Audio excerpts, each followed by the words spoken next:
अभिवृद्धि करने वाले कुरुक्षेत्र में युद्ध की इच्छा से इकट्ठे हुए दुर्योधन आदि मेरे पुत्रों ने एवं युधिष्ठिर आदि पांडुपुत्रों ने क्या किया?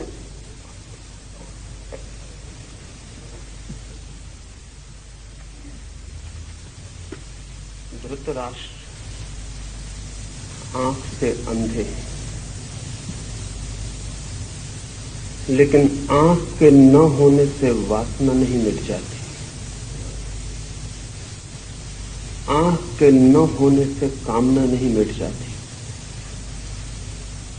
काश सूर्यदास ने धृतराष्ट्र का ख्याल कर लिया होता तो आंखें फोड़ने की कोई जरूरत न होती। सूरदास ने आंखें फोड़ ली थी इसलिए कि न रहेंगी आंखें, न मन में उठेगी कामना, न उठेगी वासना। पर आंखों से कामना नहीं उठती, कामना उठती है मन से। आंखें फोड़ भी डाली जाए तो भी वासना का कोई अंत नहीं। गीता की ये अद्भुत कथा एक अंधे आदमी की जिज्ञासा से शुरू होती है। असल में इस जगत में सारी कथाएं बंद हो जाएं अगर अंधा आदमी न हो। इस जीवन की सारी कथाएं अंधे आदमी की जिज्ञासा से शुरू होती हैं। अंधा आदमी भी देखना चाहता है उसे जो उसे दिखाई नहीं पड़ता है। बहरा भी सुनना चाहता है उसे जो उसे सुनाई नहीं पड़ता है। सारी इंद्रियां भी खो जाएं तो भी मन के भीतर छिपी हुई वृत्तियों का कोई विनाश नहीं होता है। तो पहली बात तो आपसे ये कहना चाहूंगा कि स्मरण रखें, धृतराष्ट्र अंधे हैं, लेकिन युद्ध के मैदान पर क्या हो रहा है, मीलों दूर बैठे उनका मन उसके लिए उत्सुक, जानने को पीड़ित, जानने को आतुर है। दूसरी बात ये भी स्मरण रखें कि अंधे धृतराष्ट्र के 100 पुत्र हैं, लेकिन अंधे व्यक्तित्व की संतति आंख वाली नहीं हो सकती है। भला ऊपर से आंखें दिखाई पड़ती हों। अंधे व्यक्ति से जो जन्म पाता है, और शायद अंधे व्यक्तियों से ही लोग जन्म पाते हैं, तो भला ऊपर की आंख हो, भीतर की आंख पानी कठिन है, ये दूसरी बात भी समझ लेनी जरूरी है। धृतराष्ट्र से जन्मे हुए 100 पुत्र सब तरह से अंधा व्यवहार कर रहे थे। आंखें उनके पास थीं, लेकिन भीतर की आंख नहीं थी। अंधे से अंधापन ही पैदा हो सकता है। फिर भी ये पिता क्या हुआ ये जानने को उत्सुक है। तीसरी बात ये भी ध्यान रख लेनी जरूरी है कि धृतराष्ट्र कहते हैं धर्म के उस कुरुक्षेत्र में युद्ध के लिए इकट्ठे हुए। जिस दिन धर्म के क्षेत्र में युद्ध के लिए इकट्ठा होना पड़े, उस दिन धर्म क्षेत्र बचता नहीं है। और जिस दिन धर्म के क्षेत्र में भी लड़ना पड़े, उस दिन धर्म के भी बचने की संभावना समाप्त हो जाती। रहा होगा वो धर्म क्षेत्र, था नहीं। रहा होगा कभी, पर आज तो वहां एक दूसरे को काटने को आतुर सब लोग इकट्ठे हुए थे। ये प्रारंभ भी अद्भुत है। ये इसलिए भी अद्भुत है कि अधर्म क्षेत्रों में क्या होता होगा उसका हिसाब लगाना मुश्किल है। धर्म क्षेत्र में क्या होता है वो धृतराष्ट्र संजय से पूछते हैं कि वहां युद्ध के लिए आतुर मेरे पुत्र और उनके विरोधियों ने क्या किया है, क्या कर रहे हैं, वो मैं जानना चाहता हूं। धर्म का क्षेत्र पृथ्वी पर शायद बन नहीं पाया अब तक, क्योंकि धर्म क्षेत्र बनेगा तो युद्ध की संभावना समाप्त हो जानी चाहिए। युद्ध की संभावना बनी ही है और धर्म क्षेत्र भी युद्धरत हो जाता है, तो हम अधर्म को क्या दोष दें, क्या निंदा करें। सच तो यह है कि अधर्म के क्षेत्रों में शायद कम युद्ध हुए हैं, धर्म के क्षेत्रों में ज्यादा युद्ध हुए हैं। और अगर युद्ध और रक्तपात के हिसाब से हम विचार करने चलें तो धर्म क्षेत्र ज्यादा अधर्म क्षेत्र मालूम पड़ेंगे बजाय अधर्म क्षेत्रों के। ये व्यंग भी समझ लेने जैसा है कि धर्म क्षेत्र पर अब तक युद्ध होता रहा है और आज ही होने लगा है, ऐसा भी ना समझ लेना कि आज ही मंदिर और मस्जिद युद्ध के अड्डे बन गए हों। हजारों साल पहले जब हम कहें कि बहुत भले लोग थे पृथ्वी पर और कृष्ण जैसा अद्भुत आदमी मौजूद था, तब भी कुरुक्षेत्र के धर्म क्षेत्र पर लोग लड़ने को ही इकट्ठा हुए थे। ये मनुष्य की गहरे में जो युद्ध की पिपासा है, ये मनुष्य की गहरे में विनाश की जो आकांक्षा है, ये मनुष्य के गहरे में जो पशु छिपा है, वो धर्म क्षेत्र में भी छूट नहीं जाता, वो वहां भी युद्ध के लिए तैयारियां कर लेता है। इसे स्मरण रखने के लिए उपयोगी है। और ये भी कि जब धर्म की आड़ मिल जाए लड़ने को, तो लड़ना और भी खतरनाक हो जाता है, क्योंकि तब जस्टिफिकेशन, तब न्याय युक्त भी मालूम होने लगता है। तो ये अंधे धृतराष्ट्र ने जो जिज्ञासा की है, उससे ये धर्म ग्रंथ शुरू होता है। सभी धर्म ग्रंथ अंधे आदमी की जिज्ञासा से शुरू होते हैं। जिस दिन दुनिया में अंधे आदमी न होंगे, उस दिन धर्म ग्रंथ की कोई जरूरत भी नहीं रह जाती। वो अंधा ही जिज्ञासा कर रहा है।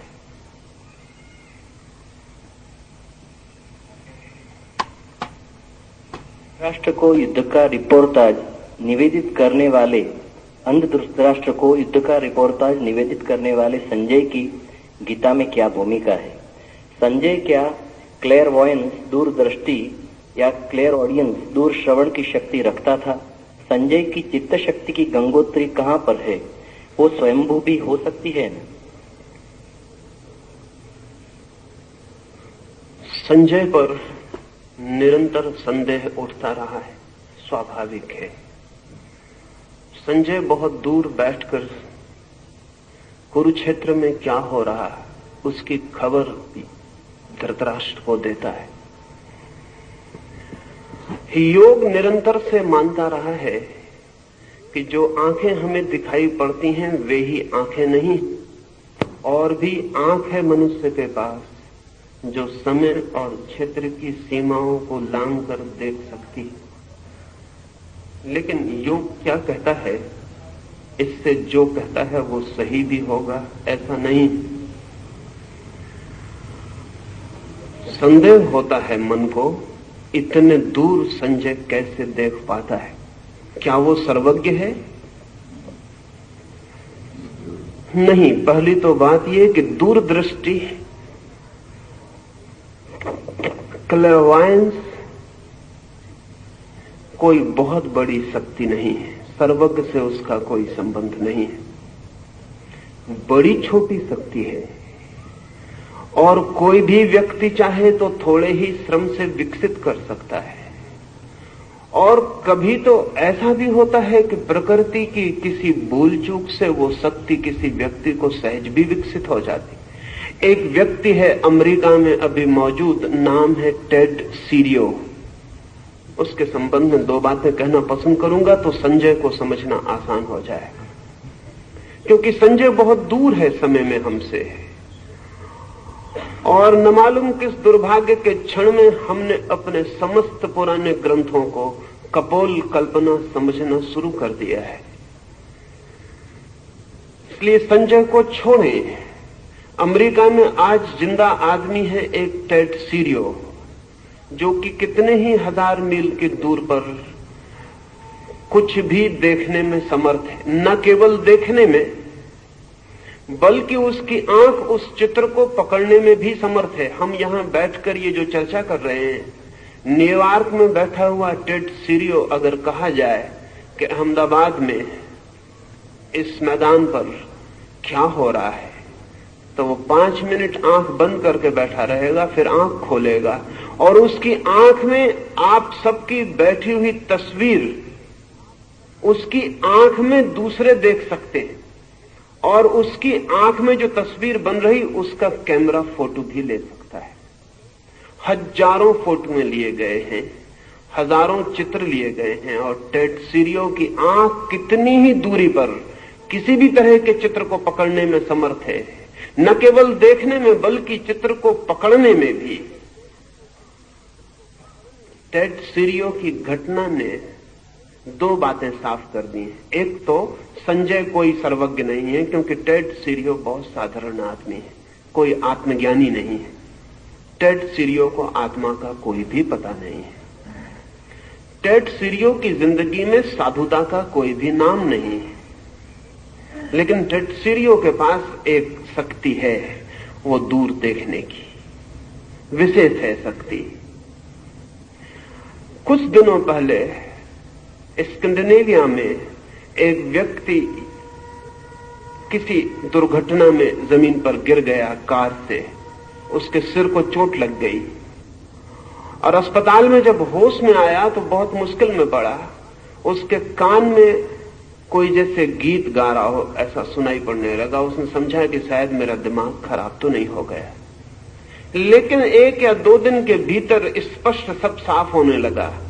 और तब तो ये भी साफ हुआ कि 10 मील के भीतर जो रेडियो स्टेशन था उसके कान ने उस रेडियो स्टेशन को पकड़ना शुरू कर दिया।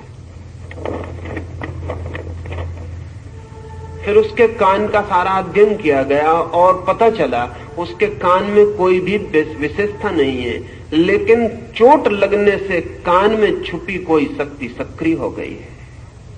ऑपरेशन करना पड़ा, क्योंकि अगर 24 घंटे ऑन ऑफ करने का तो कोई उपाय नहीं था।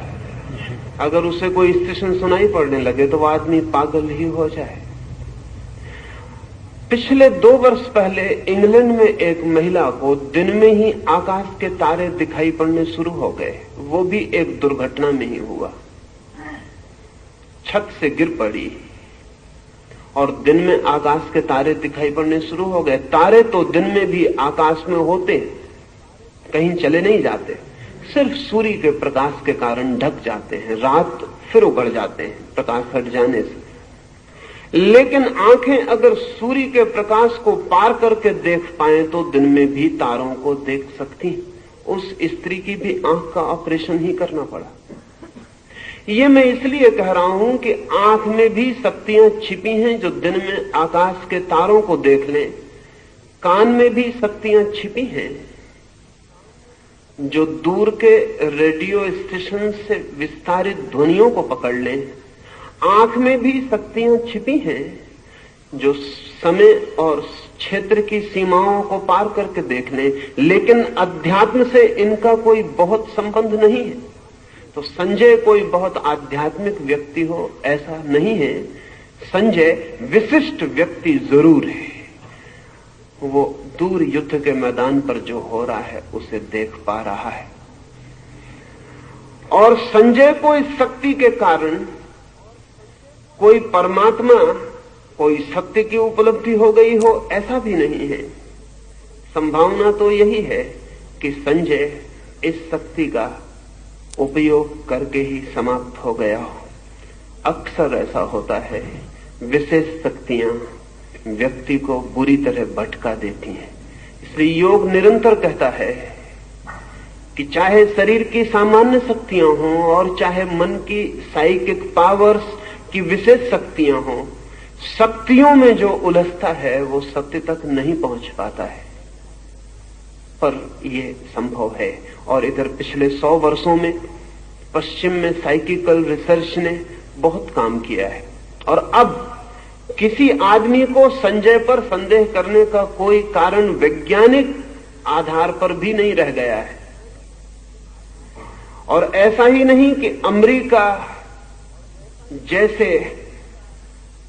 धर्म को स्वीकार करने वाले देश में ऐसा हो रहा हो, रूस के भी मनोवैज्ञानिक मनुष्य की अनंत शक्तियों का स्वीकार निरंतर करते चले जा रहे हैं।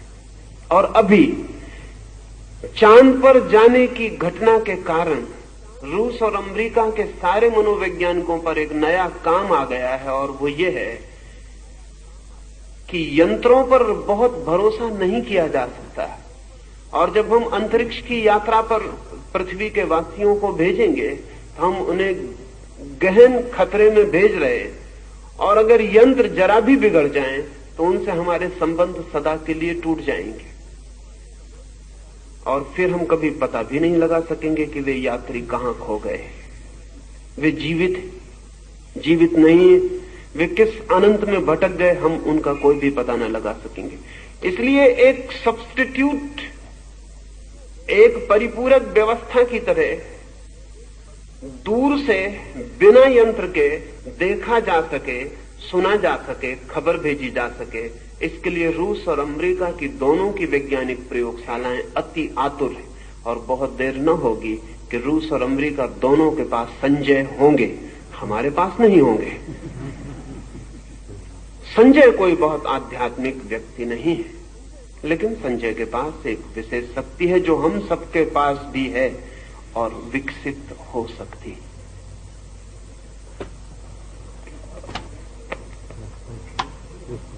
संजय उवाच दृष्ट्वा तु पाण्डवानीकं व्यूढं दुर्योधन तदा आचार्यम् उपसंगम्य राजा वचनमब्रवीत। संजय ने कहा, युद्ध की तैयारी के समय व्यूहाकार पांडवों की सेना को देखकर दुर्योधन ने द्रोणाचार्य के पास जाकर ये वचन कहे,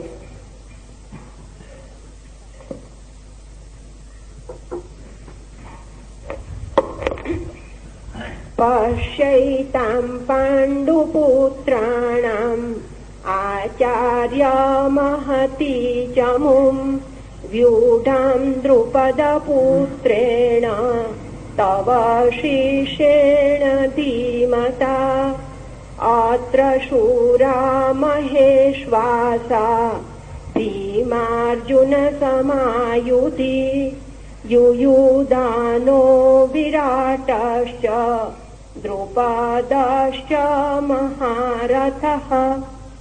हे आचार्य, आपके तीक्ष्ण बुद्धि शिष्य धृष्टद्युम्न द्वारा शकट, पद्म आदि व्यूहाकार से रची गई पांडवों की इस विशाल सेना को देखिए। पांडवों की सेना में सभी योद्धा शूरवीर, महाधनुर्धारी एवं पराक्रम में भीम और अर्जुन के तुल्य है। उनमें सात्यकी, विराट, महारथी द्रुपद है।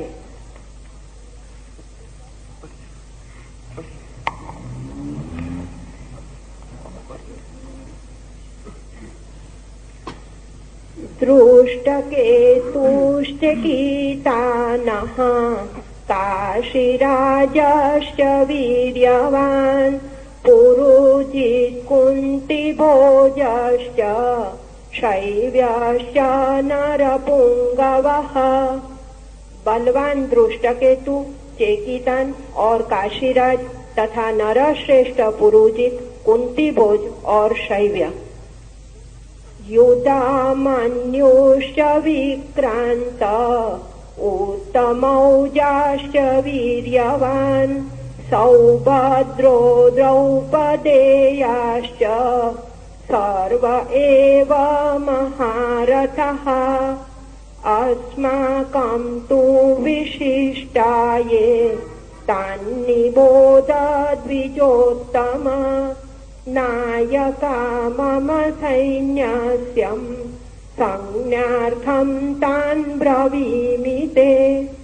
पराक्रमशाली युधामन्यु, उत्तमोजा, वीर्यवान सुभद्रा का पुत्र अभिमन्यु और प्रतिबिंध्य आदि द्रौपदी के पुत्र, ये सभी महारथी हैं।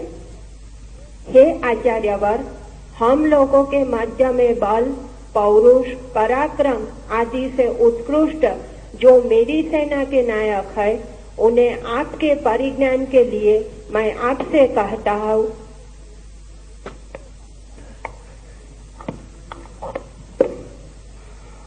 मनुष्य का मन जब हीनता की ग्रंथि से, इंफीरियरिटी कॉम्प्लेक्स से पीड़ित होता है, जब मनुष्य का मन अपने को भीतर हीन समझता है, तब सदा ही अपनी श्रेष्ठता की चर्चा से शुरू करता है।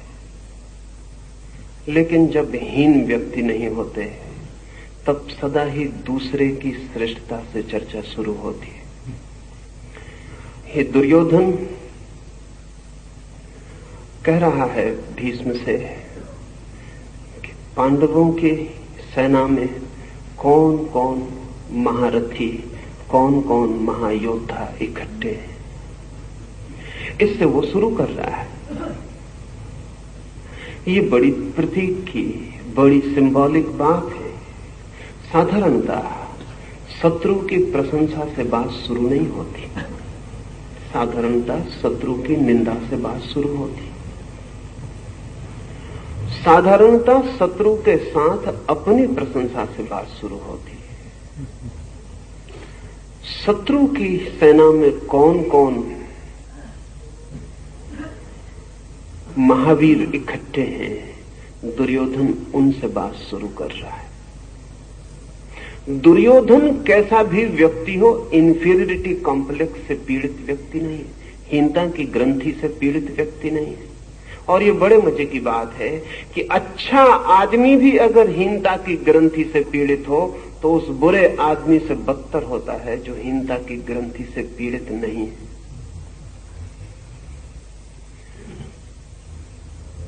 दूसरे की प्रशंसा से केवल वही शुरू कर सकता है जो अपने प्रति बिल्कुल आश्वस्त है।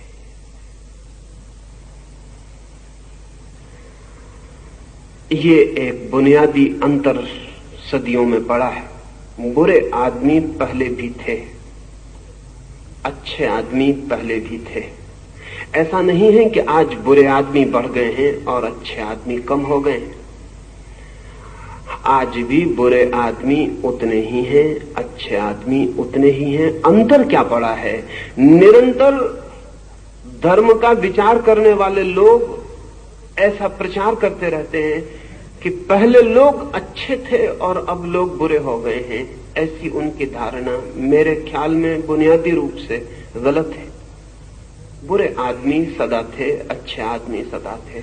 अंतर इतना ऊपरी नहीं है, अंतर बहुत भीतरी पड़ा है।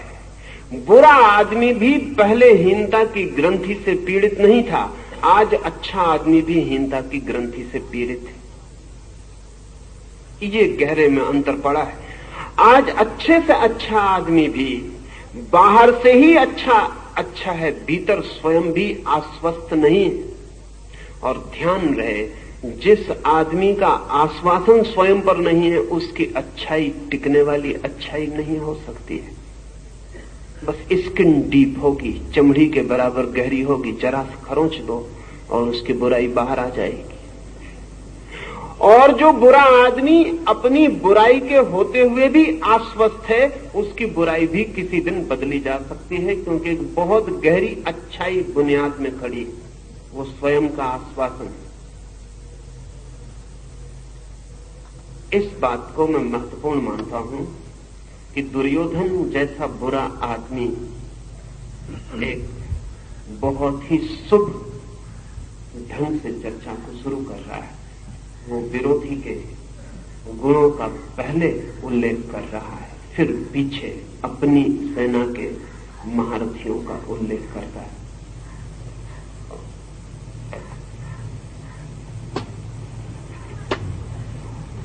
भगवान् भीष्मश्च कर्णश्च कृपाश्च समितिञ्जयः अश्वत्थामा विकर्णश्च सौमदत्ति तथैव च अन्ये च बहवः शूरा मदर्थे त्यक्तजीवितः नानाशास्त्रप्रहरणः सर्वे युद्धविशारदः।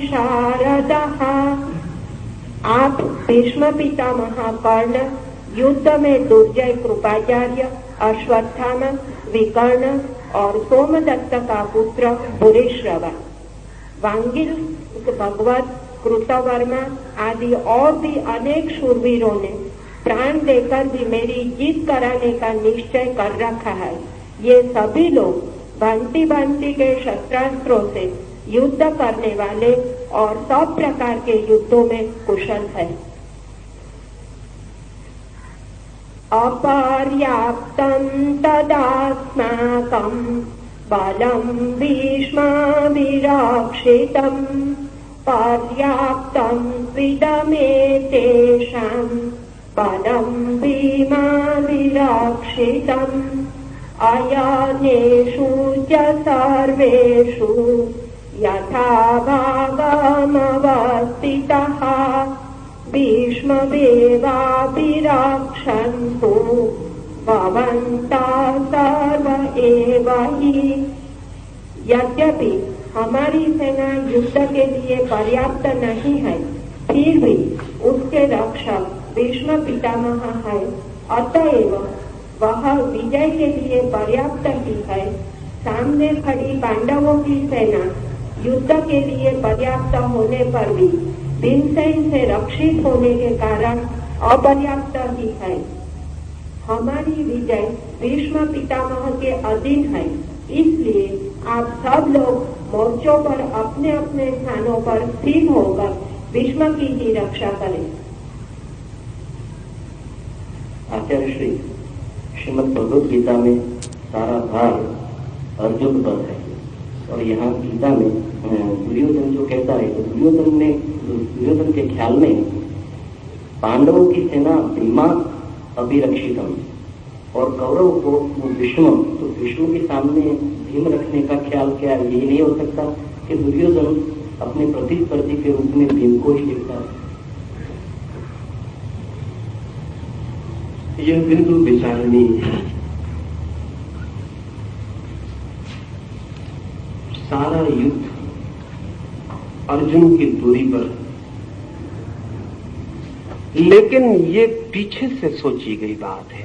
युद्ध के बाद युद्ध की निष्पत्ति पर, जो युद्ध के पूरे फल को जानते हैं वे कहेंगे कि सारा युद्ध अर्जुन की दूरी पर घूमा, लेकिन जो युद्ध के प्रारंभ में खड़े थे वे ऐसा नहीं सोच सकते। दुर्योधन के लिए युद्ध की सारी संभावना भीम से ही पैदा होती थी, उसके कारण थे। अर्जुन जैसे भले व्यक्ति पर युद्ध का भरोसा दुर्योधन भी नहीं कर सकता था। अर्जुन डमाडोल हो सकता है, इसकी संभावना दुर्योधन के मन में थी। अर्जुन युद्ध से भाग सकता है, इसकी कोई गहरी अचेतन प्रतीति दुर्योधन के मन में थी। अगर युद्ध टिकेगा तो भीम पर टिकेगा।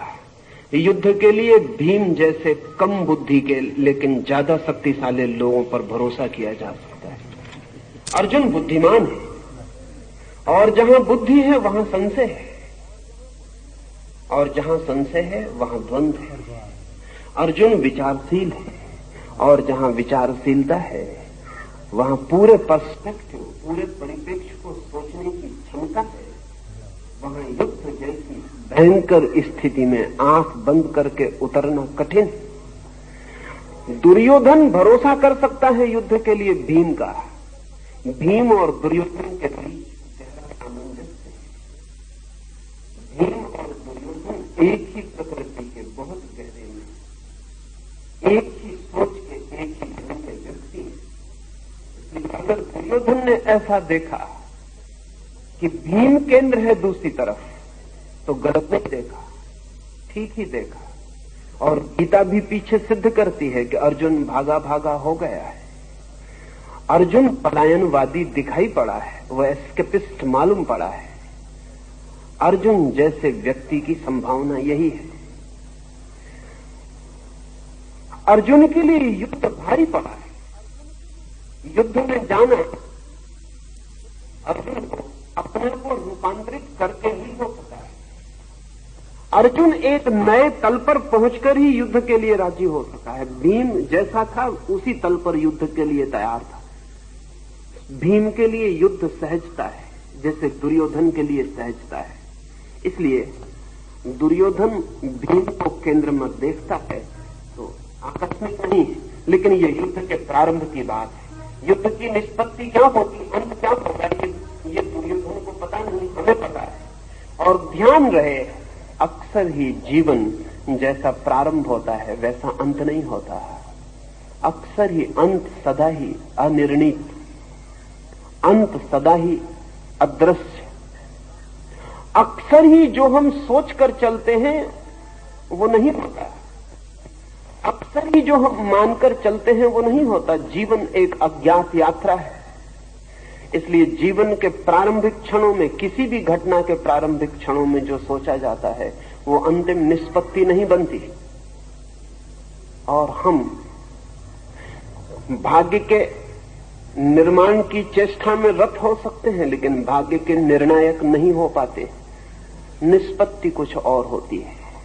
ख्याल तो दुर्योधन का यही था कि भीम केंद्र पर रहेगा, और अगर भीम केंद्र पर रहता तो शायद दुर्योधन जो कहता है कि हम विजयी हो सकेंगे, हो सकता था। लेकिन दुर्योधन की दृष्टि सही सिद्ध नहीं हुई और आकस्मिक तत्व बीच में उतर आया। वो भी सोच लेने जैसा है। कृष्ण का ख्याल ही न था कि अर्जुन अगर भागने लगे तो कृष्ण उन्हें युद्ध में रत करवा सकते हैं। हम सबको भी ख्याल नहीं होता। जब हम जिंदगी में चलते हैं तो एक अज्ञात परमात्मा की तरफ से भी बीच में कुछ होगा, इसका हमें कभी ख्याल नहीं होता। हम जो भी हिसाब लगाते हैं वो दृश्य का होता है। अदृश्य भी बीच में इंटरपेनिट्रेट कर जाएगा, अदृश्य भी बीच में उतर आएगा, इसका हमें भी कोई ख्याल नहीं होता। कृष्ण के रूप में अदृश्य बीच में उतर आया है और सारी कथा बदल गई। जो होता वो नहीं होगा और जो नहीं होने की संभावना। इसलिए जब कृष्ण भागते हुए अर्जुन को युद्ध में धक्का देने लगे तो जो भी इस कथा को पहली बार पढ़ता है वो शाख खाए बिना नहीं रह सकता, उसको धक्का लगता है। जब इमर्शन ने पहली बार पढ़ा तो उसने किताब बंद कर दी, वो घबरा गया। क्योंकि जब अर्जुन जो कह रहा था वो सभी तथाकथित धार्मिक लोगों को ठीक मालूम पड़ेगा। वो ठीक तथाकथित धार्मिक आदमी का तर्क दे रहा था। जब हेनरी थारो ने इस जगह आके देखा कि कृष्ण उसे युद्ध में जाने की सलाह देते हैं तो वो भी घबरा गया। हेनरी थारो ने भी लिखा है कि मुझे ऐसा भरोसा नहीं था, ख्याल भी नहीं था कि कहानी ऐसा मोड़ लेगी कि कृष्ण और युद्ध में जाने की सलाह देंगे। गांधी को भी वही तकलीफ थी, उनकी पीड़ा भी वही थी। लेकिन जिंदगी किन्हीं सिद्धांतों के हिसाब से नहीं चलती। जिंदगी बहुत अनूठी। जिंदगी रेल की पटरियों पर दौड़ती नहीं, गंगा की धारा की तरह बहती है। उसके रास्ते पहले से तय नहीं है। और जब परमात्मा बीच में आता है तो सब डिस्टर्ब कर देता है। जो भी तैयार था, जो भी आदमी ने निर्मित किया था, जो आदमी की बुद्धि सोचती थी, सब उलटफेर हो जाता है। इसमें बीच में परमात्मा पर आएगा इस युद्ध में, इसकी दुर्योधन को कभी कल्पना न थी। इसलिए वो जो कह रहा है प्रारंभिक वक्तव्य है, जैसा कि हम सब आदमी जिंदगी के प्रारंभ में जो वक्तव्य देते हैं ऐसे ही होते हैं। बीच में अज्ञात उतरता चलता है और सब कहानी बदलती चलती है। अगर हम जिंदगी के पीछे से लौट कर देखें तो हम कहेंगे जो भी हमने सोचा था वो सब गलत हुआ। जहां सफलता सोची थी वहां असफलता मिली। जो पाना चाहता था वो नहीं पाया जा सका। जिसके मिलने से सुख सोचा था वो मिल गया और दुख पाया। और जिसके मिलने की कभी कामना भी न की थी उसकी झलक मिली और आनंद के झरने फूटे। सब उल्टा हो जाता है। लेकिन इतना बुद्धिमान आदमी जगत में कम है जो निष्पत्ति को पहले ध्यान में ले। हम सब प्रारंभ को ही पहले ध्यान में लेते हैं। काश हम अंत को पहले ध्यान में लें तो जिंदगी की कथा बिल्कुल और हो सकती। लेकिन अगर दुर्योधन अंत को पहले ध्यान में ले ले तो युद्ध नहीं हो सकता। दुर्योधन अंत को ध्यान में नहीं ले सकता, अंत को मानकर चलेगा कि ऐसा होगा। इसलिए वो कह रहा है बार बार कि यद्यपि सेनाएं उस तरफ महान हैं, लेकिन जीत हमारी ही होगी। मेरे योद्धा जीवन देकर भी मुझे जिताने के लिए आतुर है, लेकिन हम अपनी सारी शक्ति भी लगा दें तो भी असत्य जीत नहीं सकता। हम सारा जीवन भी लगा दें तो भी असत्य जीत नहीं सकता। इस निष्पत्ति का दुर्योधन को कोई भी बोध नहीं हो सकता है।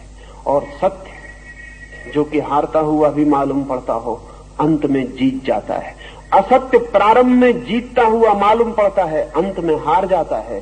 सत्य प्रारंभ में हारता हुआ मालूम पड़ता है, अंत में जीत जाता है। लेकिन प्रारंभ से अंत को देख पाना कहां संभव है। जो देख पाता है वो धार्मिक हो जाता है, जो नहीं देख पाता वो दुर्योधन की तरह अंधे युद्ध में उतरता चला जाता है। आचार्य श्री, एक तो अज्ञात का विल होता है, एक व्यक्ति का अपना विल होता है, दोनों में कॉन्फ्लिक्ट होते हैं। तो व्यक्ति कैसे जान पाए कि अज्ञात का क्या विल है, अज्ञात की क्या इच्छा है? पूछते हैं व्यक्ति कैसे जान पाए कि अज्ञात की क्या इच्छा है। व्यक्ति कभी नहीं जान पाता है। हाँ, व्यक्ति अपने को छोड़ दे, मिटा दे तो तत्काल जान लेता है, अज्ञात के साथ एक हो जाता है। बूंद नहीं जान सकती कि सागर क्या है जब तक कि बूंद सागर के साथ खो न जाए। व्यक्ति नहीं जान सकता कि परमात्मा की इच्छा क्या है जब तक व्यक्ति अपने को व्यक्ति बनाए है, तब तक नहीं जान सकता। व्यक्ति अपने को खो दे तो फिर परमात्मा की इच्छा ही शेष रह जाती है, क्योंकि व्यक्ति की कोई इच्छा शेष नहीं रह जाती। तब जानने का सवाल ही नहीं उठता। तब व्यक्ति वैसे ही जीता है जैसा अज्ञात उसे जिलाता है। तब व्यक्ति की कोई आकांक्षा, तब व्यक्ति की कोई फलाकांक्षा, तब व्यक्ति की कोई अपनी अभीप्सा, तब व्यक्ति की समग्र की आकांक्षा के ऊपर अपनी थोपने की कोई वृत्ति शेष नहीं रह जाती, क्योंकि व्यक्ति शेष नहीं रह जाता। जब तक व्यक्ति है तब तक अज्ञात क्या चाहता है नहीं जाना जा सकता, और जब व्यक्ति नहीं है तब जानने की कोई जरूरत नहीं। जो भी होता है वो अज्ञात ही करवाता है। तब व्यक्ति एक इंस्ट्रूमेंट हो जाता है, तब व्यक्ति एक साधन मात्र हो जाता है। कृष्ण पूरी गीता में आगे अर्जुन को यही समझाते हैं कि वो अपने को छोड़ दे, अज्ञात के हाथों में समर्पित कर दे, क्योंकि वो जिन्हें सोच रहा है कि ये मर जाएंगे वो अज्ञात के द्वारा पहले ही मारे जा चुके हैं। कि वो जिन्हें सोचता है कि इनकी मृत्यु के लिए मैं जिम्मेवार हो जाऊंगा, उनके लिए वो बिल्कुल भी जिम्मेवार नहीं होगा। अगर वो अपने को बचाता है तो जिम्मेवार हो जाएगा। अगर अपने को छोड़कर साधनवत साक्षीवत लड़ सकता है तो उसकी कोई जिम्मेवारी नहीं रह जाती। व्यक्ति अपने को खो दे समष्टि में, व्यक्ति अपने को समर्पित कर दे, छोड़ दे अहंकार को, तो ब्रह्म की इच्छा ही फलित होती है। अभी भी वही फलित हो रही है। ऐसा नहीं कि हम उससे भिन्न फलित करा लेंगे, लेकिन हम भिन्न फलित कराने में लड़ेंगे, टूटेंगे, नष्ट होंगे। एक छोटी सी कहानी मैं निरंतर कहता रहा हूं। मैं कहता रहा हूं कि एक नदी में बहुत बाढ़ आई और दो छोटे से तिनके उस नदी में बह रहे हैं। एक तिनका नदी में आड़ा पड़ गया है, तो नदी रोकने की कोशिश कर रहा है और वो चिल्ला रहा है बहुत जोर से कि नहीं बढ़ने देंगे नदी को, यद्यपि नदी बढ़ी जा रही है। वो चिल्ला रहा है कि रोक कर रहेंगे, यद्यपि रोक नहीं पा रहा है। वो चिल्ला रहा है कि नदी को हर हालत में रोक कर ही रहूंगा, जीऊं या मरूं, लेकिन बहा जा रहा है। नदी को न उसकी आवाज सुनाई पड़ती, न उसके संघर्ष का पता चलता। छोटा सा तिनका, नदी को उसका कोई भी पता नहीं है।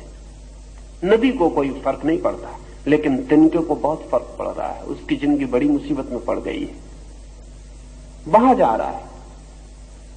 नहीं लड़ेगा, जहां पहुंचेगा वहीं पहुंचेगा, लड़के भी। लेकिन ये बीच का क्षण, ये बीच का काल दुख, पीड़ा और द्वंद और चिंता का काल हो जाए। उसके पड़ोस में दूसरे तिनके ने छोड़ दिया है अपने को, वो नदी में आड़ा नहीं पड़ा है, सीधा पड़ा है। नदी जिस तरफ बह रही उसी तरफ, और सोच रहा है कि मैं नदी को बहने में सहायता दे रहा हूं। उसका भी नदी को कोई पता नहीं है। वो सोच रहा है मैं नदी को सागर तक पहुंचा ही दूंगा, मेरे साथ है तो पहुंच ही जाएगी। नदी को उसकी सहायता का भी कोई पता नहीं है। लेकिन नदी को कोई फर्क नहीं पड़ता, उन दोनों तिनकों को बहुत फर्क पड़ रहा है। जो नदी को साथ बहा रहा है वो बड़े आनंद में है, वो बड़ी मौज में नाच रहा है, और जो नदी से लड़ रहा है वो बड़ी पीड़ा में है। उसका नाच नाच नहीं है, एक दुख स्वप्न है। उसका नाच उसके अंगों की टूटन है। वो तकलीफ में पड़ा है, हार रहा है, और जो नदी को बहा रहा है वो जीत रहा है। व्यक्ति ब्रह्म की इच्छा के अतिरिक्त कुछ कभी कर नहीं पाता है, लेकिन लड़ सकता है, इतनी स्वतंत्रता है। और लड़के अपने को चिंतित कर सकता है, इतनी स्वतंत्रता है। शास्त्र का एक वचन है जो बड़ा कीमती है। वचन है, humanity is condemned to be free.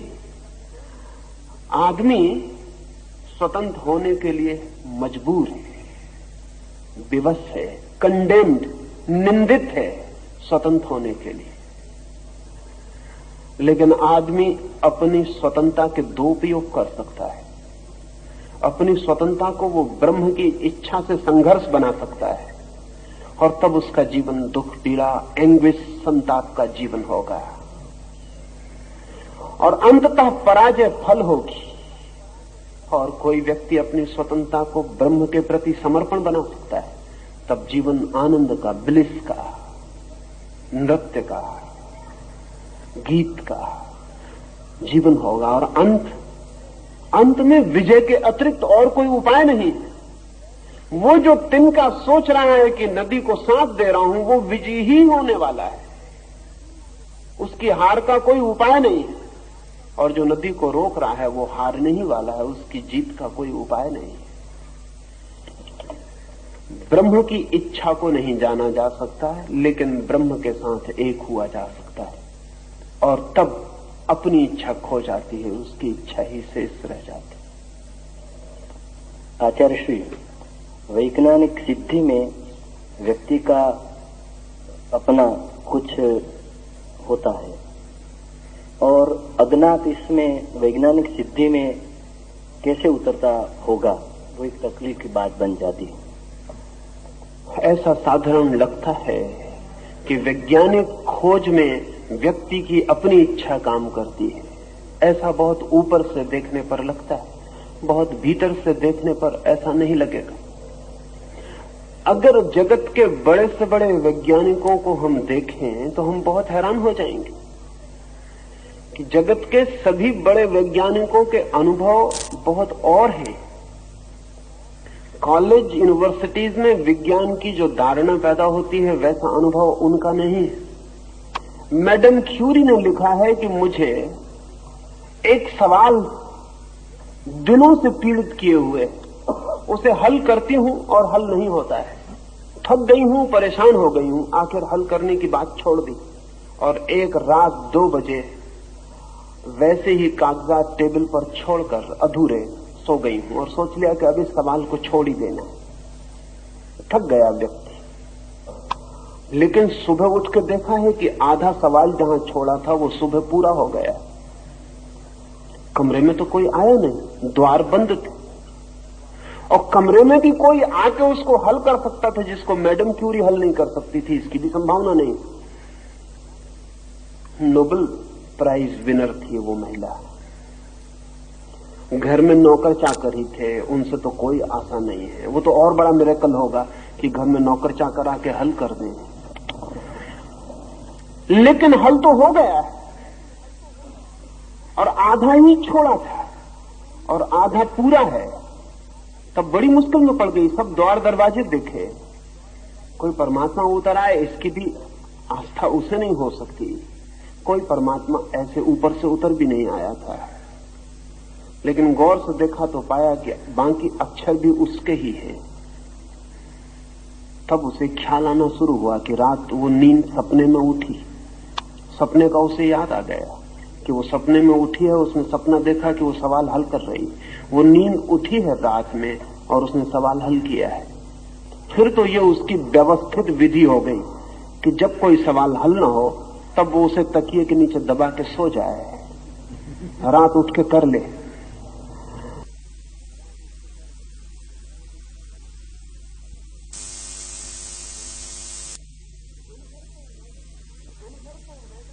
दिन भर तो मैडम क्यूरी इंडिविजुअल थी, व्यक्ति थी। रात नींद में हम खो जाती, बूंद सागर से मिल जाती, और जो सवाल हमारा चेतन मन नहीं खोज पाया वो हमारा अचेतन गहरे में जो परमात्मा से जुड़ा है खोज पाता है।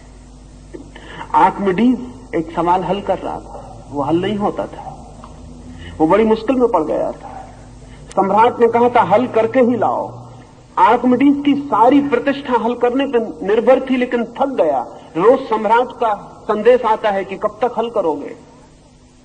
सम्राट को किसी ने एक सोने का बहुत कीमती आभूषण भेंट किया था, लेकिन सम्राट को शक था कि धोखा दिया गया और सोने में कुछ मिला है, लेकिन बिना आभूषण को मिटाए पता लगाना है कि उसमें कोई और धातु तो नहीं मिली।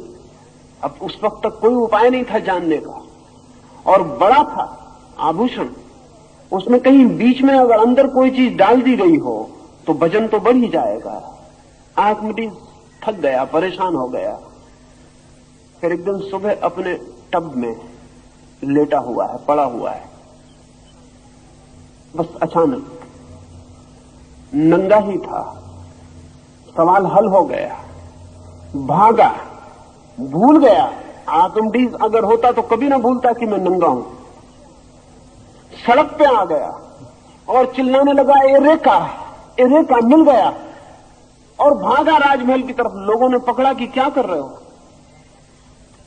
राजा के सामने नंगे पहुंच जाओगे। उसने कहा लेकिन ये तो मुझे ख्याल ही न रहा। घर वापस आया, ये जो आदमी सड़क पे पहुंच गया था नग्न, ये आर्किमिडीज नहीं था।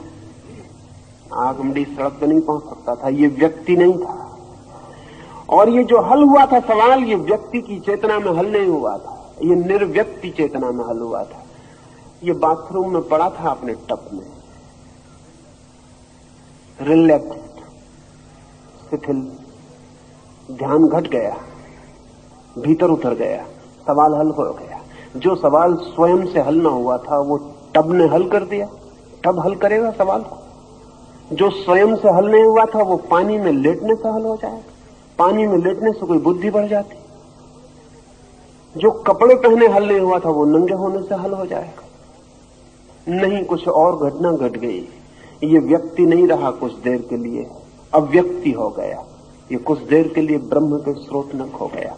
अगर हम जगत के सारे बड़े वैज्ञानिकों के, आइंस्टीन के, मैक्स प्लैंक के, या एडिंगटन के, या एडिसन के, इनके अगर हम अनुभव पढ़ें तो इन सब का अनुभव यह है कि जो भी हमने जाना वो हमने नहीं जाना। निरंतर ही ऐसा हुआ है कि जब हमने जाना तब हम न थे, और जानना घटित हुआ है। यही उपनिषद के ऋषि कहते, यही वेद के ऋषि कहते, यही मोहम्मद कहते, यही जीसस कहते। अगर हम कहते हैं कि वेद अपौरुषेय है तो उसका और कोई मतलब नहीं। उसका ये मतलब नहीं कि ईश्वर उतरा और उसने किताब लिखी। ऐसे पागलपन की बातें करने की कोई जरूरत नहीं। अपौरुषेय का इतना ही मतलब है कि जिस पुरुष पर यह घटना घटी उस वक्त वो मौजूद नहीं था, उस वक्त मैं मौजूद नहीं था। जब ये घटना घटी, जब ये उपनिषद का वचन उतरा किसी पर, और जब ये मोहम्मद पर कुरान उतरी, और जब ये बाइबल के वचन जीसस पर उतरे, तो वे मौजूद नहीं थे। धर्म और विज्ञान के अनुभव भिन्न भिन्न नहीं है, हो नहीं सकते, क्योंकि अगर विज्ञान में कोई सत्य उतरता है तो उसके उतरने का भी मार्ग वही है जो धर्म में उतरता है, जो धर्म के उतरने का मार्ग। सत्य के उतरने का एक ही मार्ग है। जब व्यक्ति नहीं होता तो परमात्मा से सत्य उतरता है, हमारे भीतर जगह खाली हो जाती है, उस खाली जगह में सत्य प्रवेश करता है। वो दुनिया में कोई भी ढंग से, चाहे कोई संगीतज्ञ, चाहे कोई चित्रकार, चाहे कोई कवि, चाहे कोई वैज्ञानिक, चाहे कोई धार्मिक, चाहे कोई मिस्टिक, दुनिया में जिन्होंने भी सत्य की कोई किरण पाई है उन्होंने तभी पाई है जब वे स्वयं नहीं थे।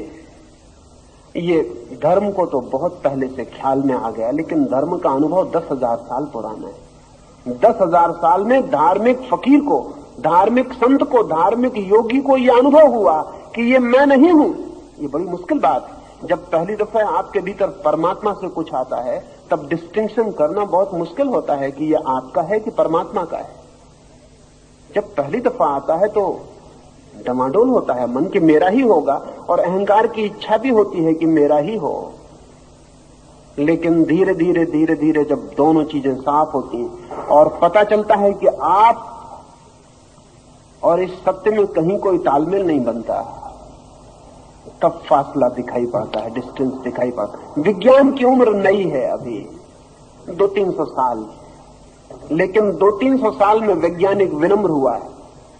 आज से 50 साल पहले वैज्ञानिक कहता था जो खोजा वो हमने खोजा, आज नहीं कहता।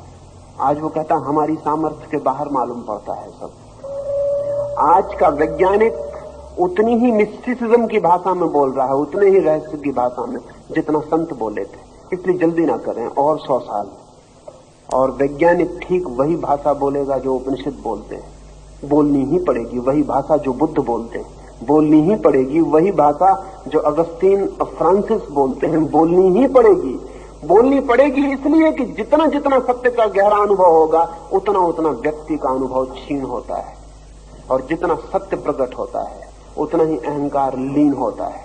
और एक दिन पता चलता है कि जो भी जाना गया है वो प्रसाद है, वो ग्रेस है, वो उतरा है, उसमें मैं नहीं हूं। और जो जो मैंने नहीं जाना उसकी जिम्मेवारी मेरी है, क्योंकि मैं इतना मजबूत था कि जान नहीं सकता था, मैं इतना गहन था कि सत्य नहीं कर सकता था। सत्य उतरता है खाली चित्त में, शून्य चित्त में, और असत्य उतारना हो मैं की मौजूदगी जरूरी है। विज्ञान की खोज को बाधा नहीं पड़ेगी, जो खोज हुई है वो भी अज्ञात से संबंध से ही हुई है, समर्पण से ही, और जो खोज होगी आगे वो भी समर्पण से ही होगी। समर्पण के द्वार के अतिरिक्त सत्य कभी किसी और द्वार से न आया है न आ सकता है। आचार्य श्री, आपका ये स्टेटमेंट बड़ी दिक्कत में डाल देता है कि अचेतन मन भगवान से जुड़ा हुआ होता है। ये तो यूंग ने पीछे से बताया मिथोलॉजी का कलेक्टिव अनकॉन्शियस के संबंध जोड़कर, मगर फ्रॉइड कहता है कि वो शैतान से भी जुड़ा होता है, तो वो तकलीफ पड़ जाती है। फ्राइड का ऐसा जरूर ख्याल है कि वो जो अचेतन मन है हमारा, वो भगवान से ही नहीं शैतान से भी जुड़ा होता है। असल में भगवान और शैतान हमारे शब्द हैं। जब किसी चीज को हम पसंद नहीं करते तो हम कहते हैं शैतान से जुड़ा है, और किसी चीज को जब हम पसंद करते हैं तो हम कहते हैं भगवान से जुड़ा है। लेकिन मैं इतना ही कह रहा हूं कि अज्ञात से जुड़ा है, और अज्ञात मेरे लिए भगवान है, और भगवान में मेरे लिए शैतान समाविष्ट है, उससे अलग नहीं है।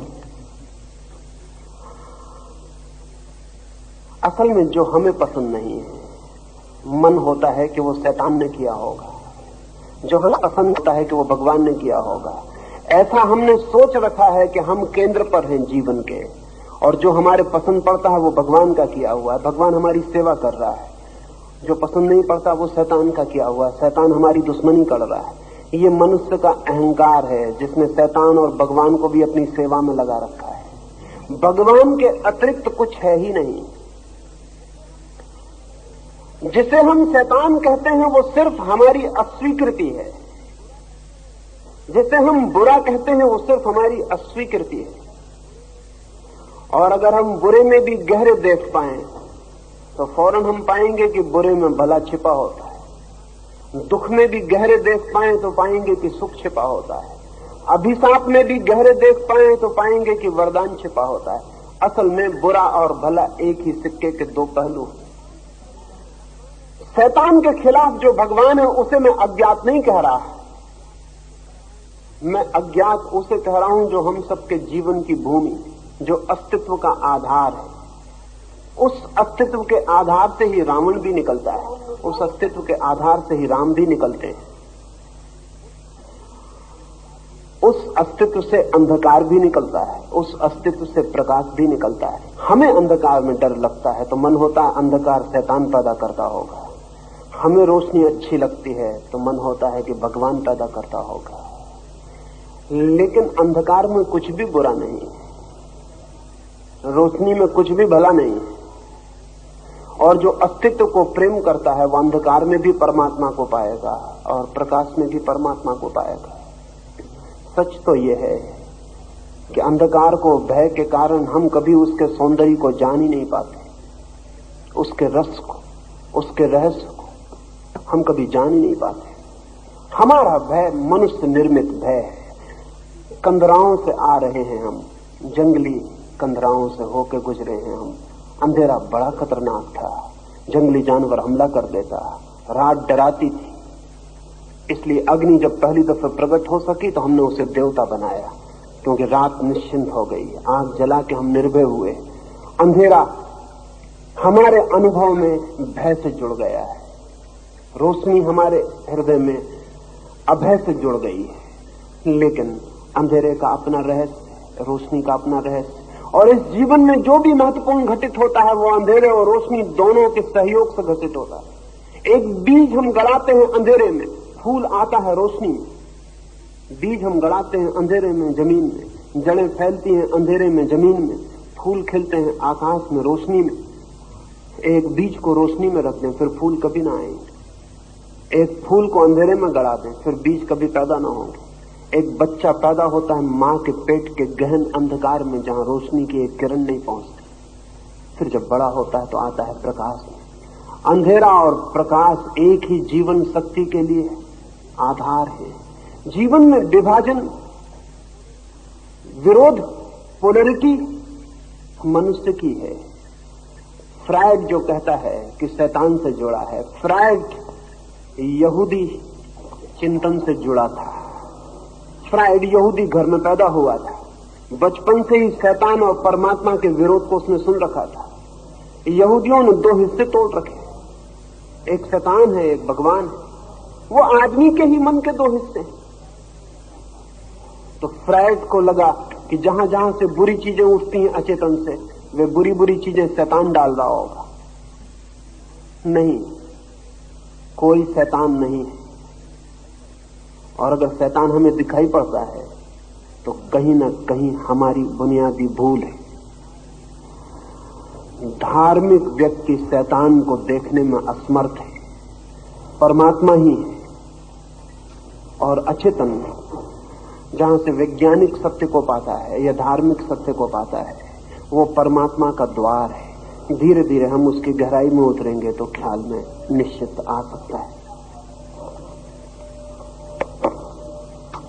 तास्य संजानयन् हर्षा कुरु वृद्ध पितामहः सिंहनादं विनश्चोद्यै शङ्खं दद्मो प्रतापवान् तथा शङ्खाश्च भैर्याश्च प्रणवान् खगोमुखः सहसैवाभ्यहन्यन्त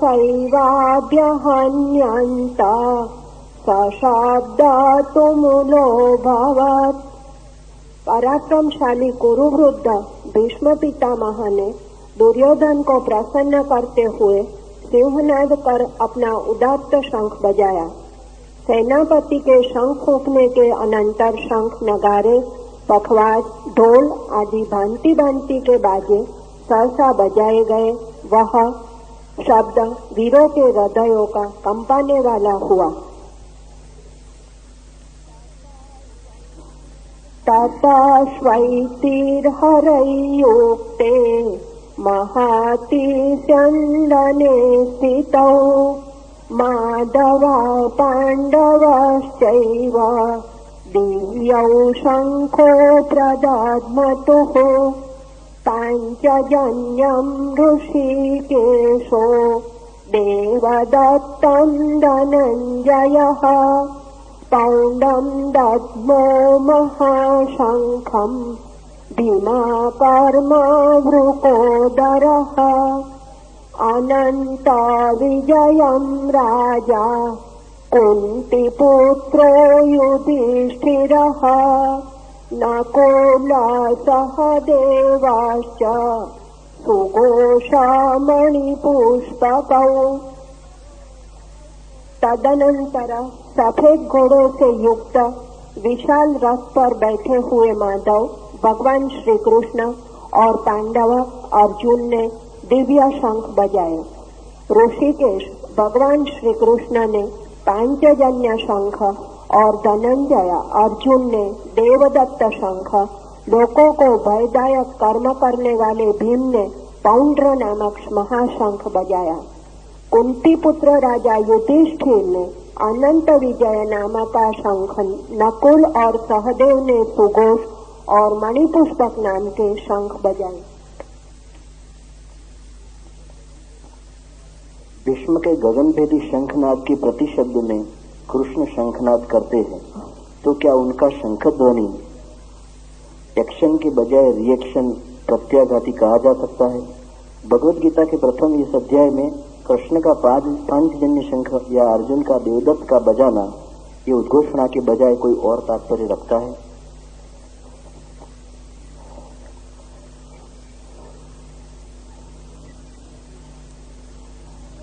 कृष्ण का शंखनाद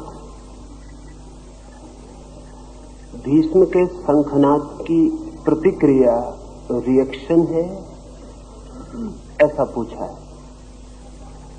नहीं, सिर्फ रिस्पांस है, प्रतिसंवेदन है।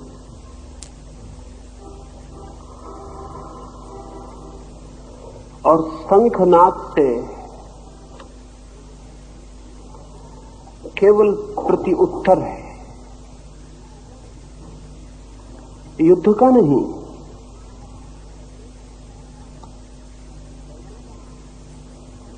लड़ने का नहीं। शंखनाद से सिर्फ स्वीकृति है चुनौती की। वो चुनौती जो भी लाए, वो चुनौती जो भी दिखाए, वो चुनौती जहां भी ले जाए, उसकी स्वीकृति है। इस स्वीकृति को थोड़ा समझना उपयोगी है। जीवन प्रतिपल चुनौती है, और जो उसे स्वीकार नहीं करता वो जीते जी ही मर जाता है। बहुत लोग जीते जी ही मर जाते हैं। बनस्ता कहा करता था कि लोग मरते तो हैं बहुत पहले, दफनाए बहुत बाद में जाते। मरने और दफनाने में कोई 40 साल का अक्सर फर्क हो जाता। जिस दिन से व्यक्ति जीवन की चुनौती का स्वीकार बंद करता है, उसी क्षण से मर जाता है। जीवन है प्रतिपल चुनौती की स्वीकृति। लेकिन चुनौती की स्वीकृति भी दो तरह की हो सकती है। चुनौती की स्वीकृति भी क्रोधजन्य हो सकती है और तब प्रतिक्रिया हो जाती है, रिएक्शन हो जाती है। और चुनौती की स्वीकृति भी प्रसन्नता, उत्फुल्लता से मुदितापूर्ण हो सकती है और तब प्रतिसंवेदन हो जाती है। ध्यान देने योग्य है कि भीष्म ने जब बजाया तो वचन है कि प्रसन्नता से, और वीरों को प्रसन्न चित्त करते हुए आह्लाद फैल गया उनके शंखनाद से। उस शंखनाद से प्रसन्नता फैल गई। वो एक स्वीकार है। जीवन जो दिखा रहा है, अगर युद्ध भी, तो युद्ध का भी स्वीकार है। जीवन जहां ले जा रहा है, अगर युद्ध में भी, तो उस युद्ध का भी स्वीकार है। निश्चित ही इसे प्रत्युत्तर मिलना चाहिए। और पीछे कृष्ण और पांडव अपने अपने शंखनाद करते। यहां भी सोचने जैसी बात है कि पहला शंखनाद कौरवों की तरफ से होता है। युद्ध का प्रारंभ का दायित्व कौरवों का है। कृष्ण सिर्फ प्रत्युत्तर दे रहे हैं। पांडवों की तरफ से प्रतिसंवेदन है, रिस्पांस है।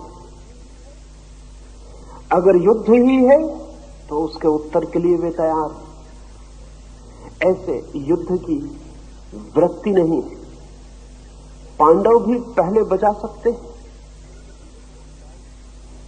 नहीं, लेकिन इतना दायित्व, युद्ध में घसीटने का दायित्व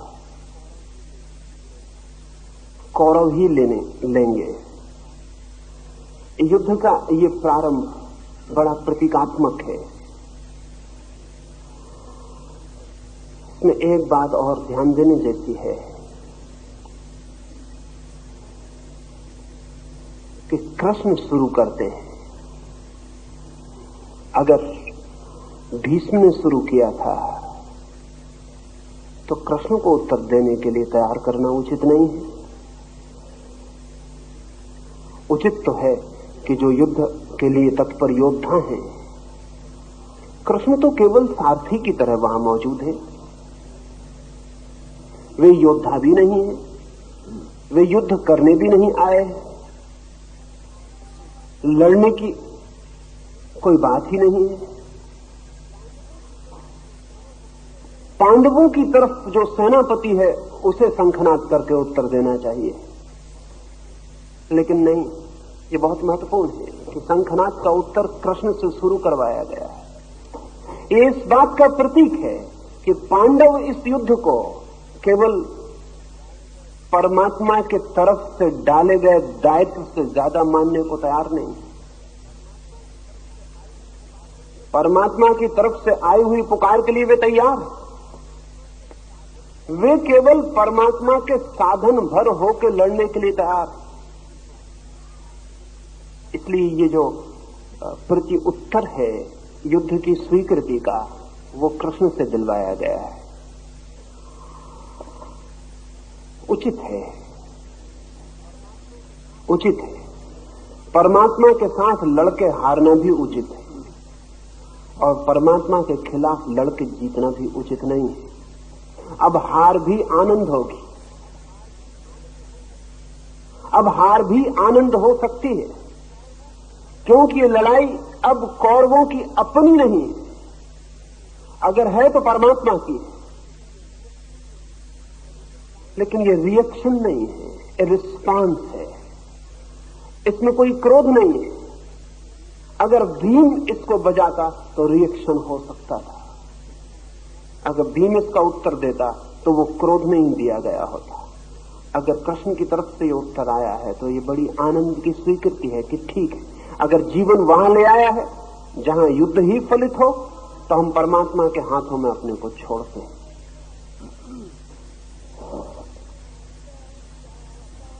काश्यश्च परमेश्वासः शिखण्डी च महारथः दृष्टद्रुम्नो विराटश्च सात्यकीश्च पराजितः द्रुपदो द्रौपदेयाश्च सर्वशः पृथिवीपते सौभद्राश्च महाबाहुः शङ्खानादात्मु पृथक् पृथक् सघोषोदार्तराष्ट्राणाम् हृदयानि व्यदारयत् नभश्च पृथिवीं चैव तुमूलो व्यनुनादयन्। महदनुदानी काशीपति, महारथी शिखंडी, दृष्टद्युम्न, विराट, अपराजित सलग का पुत्र सात्यकी, हे पृथ्वीपते, द्रुपद, द्रौपदी के पुत्र, महाबाहु सुभद्रा पुत्र अभिमन्यु, उक्त सभी योद्धाओं ने अलग अलग शंख बजाए। आकाश और पृथ्वी को प्रतिध्वनि द्वारा पूर्ण कर रही पांचजन्य आदि शंखों से उत्पन्न महाध्वनि ने संपूर्ण शंखों से शब्दों से मिलकर धृतराष्ट्र के पुत्र, संबंधी और सैनिकों के हृदय को विदीर्ण कर दिया। अथ व्यवस्थितान् दृष्ट्वा धार्तराष्ट्रान् कपिध्वजः प्रवृत्ते शस्त्रसम्पाते धनुरुद्यम्य पाण्डवः ऋषिकेशं तदा वाक्यम् इदमहमहि अर्वाच सेनयोरुभयोर्मध्ये रथं स्थापयमेच्युत यावदेता निरीक्षेऽहं योधदुःखा स्वस्थितान् कैर्मर्या सह योद्धव्यम् अस्मिन् रणसमुद्यमे। राजन, शस्त्रास्त्र चलने के समय युद्ध के लिए इकट्ठे हुए धृतराष्ट्र के पक्ष के सैनिकों को देखकर अर्जुन ने स्वयं भी धनुष उठाकर भगवान से यह वाक्य कहा। अर्जुन ने कहा, हे भगवान, जहाँ पर से मैं इस संग्राम में किनके साथ मुझ युद्ध करना चाहिए यह जानने के लिए युद्ध की इच्छा वाले अतएव युद्ध के लिए तत्पर इन सब योद्धाओं के निरीक्षण करो। वहाँ पर ले जाकर दोनों सेनाओं के बीच में मेरा रथ खड़ा कीजिए।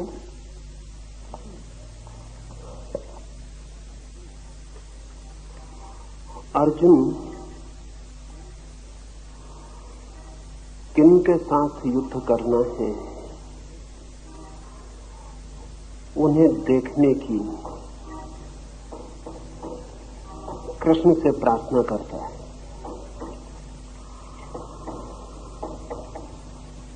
इसमें 2-3 बातें आज की सुबह के लिए आखिरी समझ लेनी उचित है, फिर हम सांझ बात करेंगे। एक तो अर्जुन का ये कहना कि किन के साथ मुझे युद्ध करना है, उन्हें मैं देखूं ऐसी जगह मुझे ले चल के खड़ा करते हैं, एक बात की सूचक है कि युद्ध अर्जुन के लिए ऊपर से आया हुआ दायित्व है, भीतर से आई हुई पुकार नहीं।